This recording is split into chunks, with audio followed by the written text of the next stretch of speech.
Diaspora TZ, kama kawaida tunakuletea habari moto moto, updates za town. Nini kinachoendelea Canada, hususan Toronto. So tupo katika wiki ya Happy Thanksgiving. Tumekuwa na holiday ndefu almost siku 4, kuanzia Ijumaa mpaka leo Jumatatu.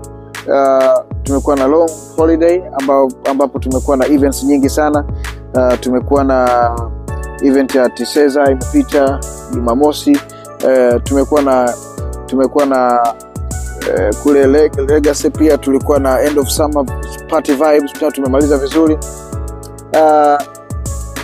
Nataka niwatakie wote Happy Thanksgiving kwa Tanzania wote mnaotusikiliza, mnaotuona, mnaotufuatilia katika channel hii ya Diaspora TZ. Kwa kweli mmetuonesha upendo na tunawashukuru sana.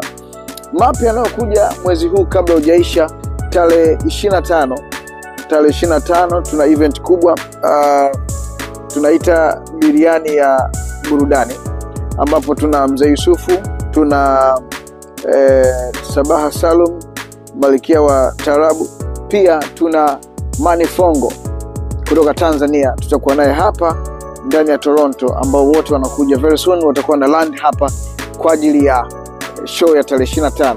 Sabaha Salum yeye tayari yupo nchini na yuko tayari kwa ajili ya show hiyo, na wote tumeipania sana. Okay. Kiingilio ni $50. Kiingilio ni $50, na VIP ni $100, ambapo utapata senene katika, ukilipa hiyo utapata na senene na chakula pia juu kikiwemo. Nasikia pia kutakuwepo na chai ya alikasusu ambayo itakuwepo, especially hiyo ni kwa wanaume ambao upo nyumbani huko, mkeo siku hizi akusalimii, mkeo siku hizi anadharau, ukimwambia wewe na anakuitikia ngwe, ameshaingia Canada na nini, kuna chai ya alikasusu wanaume, chai yetu imeshakuja. Kwa hiyo kaeni kwa kutegemea kwamba tarehe 25 tutakuwa na chai yetu hiyo pia. Tutakuwa na juice pia ya wanaume. Kwa hiyo don't miss that day. Lakini pia tarehe 8 November tuko Niagara. Tarehe 8 November tuko Niagara kwa ajili ya East African Night, na kwa wote mnaotazama kutoka Niagara tunakuja huko. Kiingilio ni $20 tu. Everyone is VIP usiku. Tutakuwa Niagara hapo. Address itapita hapo chini, mtaiona. So get your tickets and come show up kwa ajili ya East African Night Niagara. Hapo ina maana tunakaribisha Waganda, wa Tanzania, wa Kenya. Everybody is welcome. Okay. Updates nyingine tunayo pia upcoming trip kutoka kikundi cha TCO ambacho kinakuja kwa ajili ya kwenda Sudbury, nadhani kama sijakosea. Wana trip yao kule, na kama ungependa kujiunga nao karibu sana kujiunga nao.